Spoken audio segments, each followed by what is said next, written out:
la Unión General de Trabajadores y Comisiones Obreras vamos a presentar las movilizaciones convocadas para este 1 de mayo, que como suele ser habitual, pues van a consistir en la celebración de manifestaciones a lo largo y ancho de todo el país. Van a ser 80 manifestaciones las que se van a convocar bajo el lema tiempo de ganar, igualdad, mejor empleo, mayores salarios, pensiones dignas. Tiempo de ganar porque consideramos que este 1 de mayo tiene que marcar un punto de inflexión en un momento en el que este país tiene que establecerse como prioridad de la acción política la lucha contra la desigualdad. España necesita rehacer un nuevo contrato social porque el efecto de las reformas estructurales tomadas a lo largo de la crisis están generando que el crecimiento económico no se reparta entre la mayoría de la población, entre la mayoría social, entre la mayoría de las trabajadoras y los trabajadores. Pensamos que la movilización del 1 de mayo tiene que marcar un punto de inflexión para sacar de la zona de confort en la que está instalada la COE y la CEPIME. Y la COE y la CEPIME están instaladas en esa zona de confort, están en una situación de comodidad porque el gobierno ha determinado reformas laborales y reformas fiscales que hacen que la patronal hoy en día apenas tenga incentivos para llegar a acuerdos equilibrados con las organizaciones empresariales. Y como se han desequilibrado las relaciones laborales por la gestión que se ha hecho de la crisis, y como la patronal está en una zona de confort que hace que no esté por la labor de llegar a acuerdos equilibrados en materias tan importantes como las salariales o la lucha contra la precariedad, este 1 de mayo tiene un significado especial. Necesitamos un proceso de movilización creciente para cambiar la orientación de las políticas.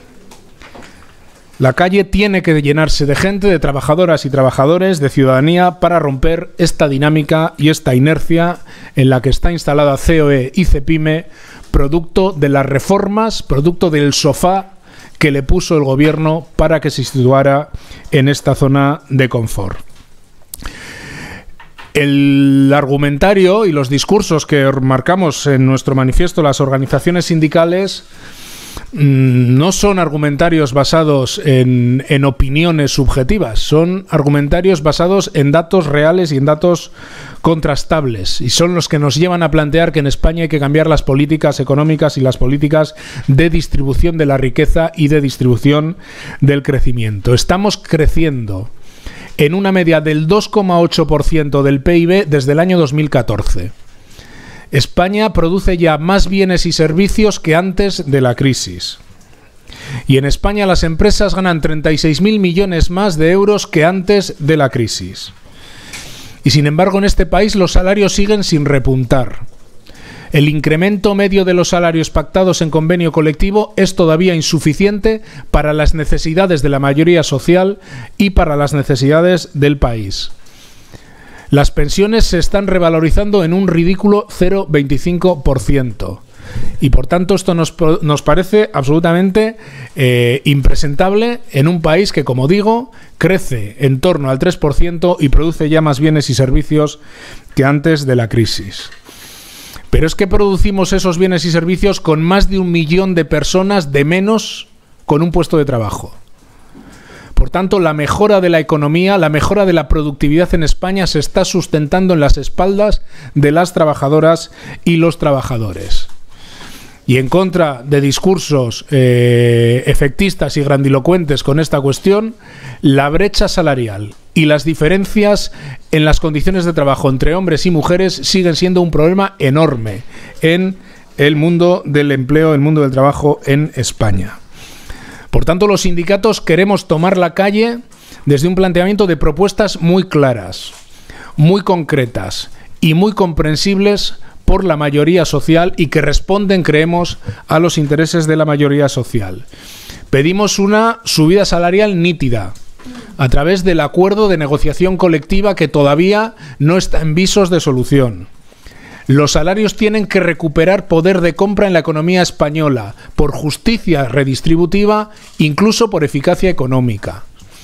Por tanto, los incrementos salariales que pactemos, si somos capaces de pactarlos en el ANC, tienen que tener un mensaje claro al conjunto de los convenios colectivos. Los salarios tienen que incrementarse más que los precios.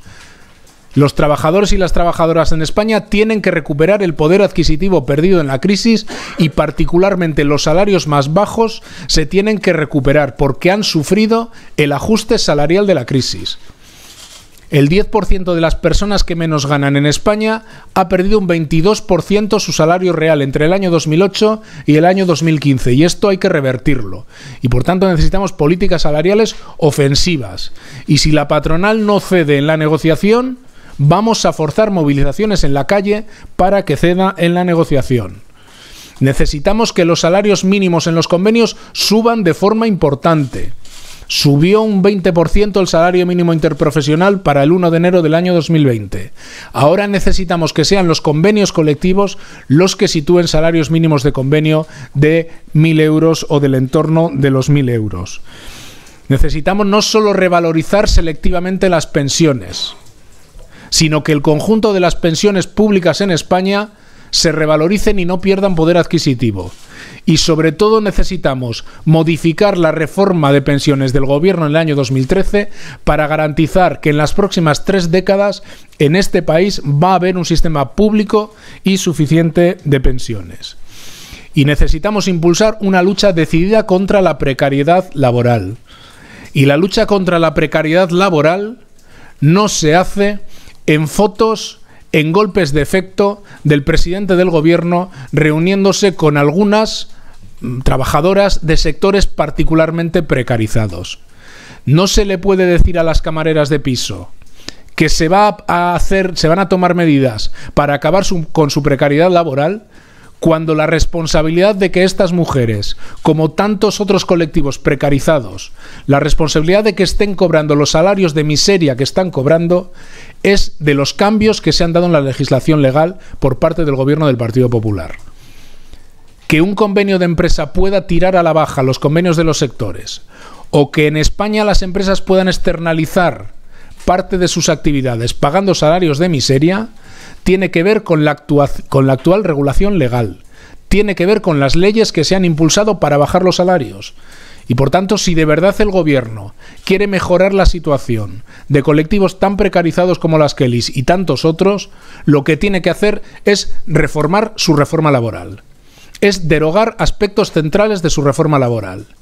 Es regular cómo en España se produce la externalización, que no puede hacerse a las espaldas de las trabajadoras y los trabajadores. Por tanto, una ofensiva en materia de lucha contra la precariedad. España vuelve a estar en el 27% de contratación temporal y esto es una anomalía que este país no se puede permitir. Y España tiene que abordar un debate sobre la fiscalidad. Del otro día decía Cristóbal Montoro que reconocía que en España hay un diferencial de presión fiscal de 6 y pico puntos respecto a la zona euro y decía que la izquierda quiere que ese diferencial fiscal se reduzca, pero que él no estaba de acuerdo porque esa menor presión fiscal era una ventaja competitiva de la economía española. Pues nosotros pensamos que eso es un error estratégico de país.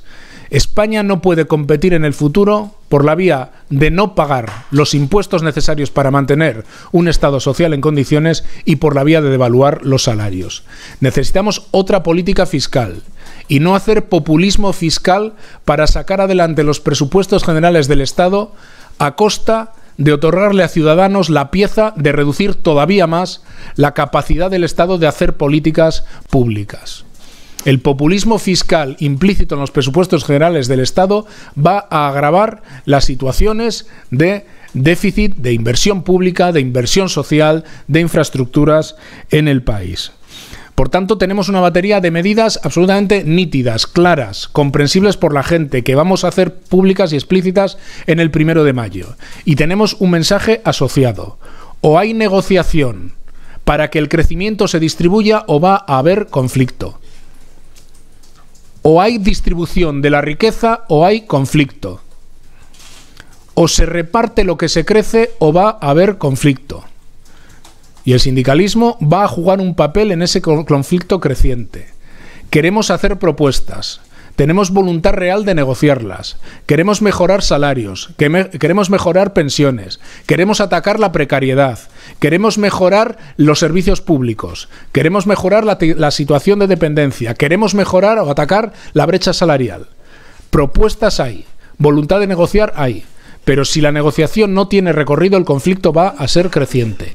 Y el 1 de mayo tiene que marcar un punto de inflexión, un punto de expresión en la calle de la mala leche acumulada que existe en capas altísimas de la clase trabajadora de este país, y el sindicalismo está dispuesto, desde luego Comisiones Obreras y la UGT, a jugar este papel de propuesta viable, de propuesta con contenido, de propuesta para cambiar el crecimiento cada vez más desigual. Y desde luego, si esta propuesta no encuentra recorrido, para iniciar o para dar recorrido a un proceso de movilización permanente.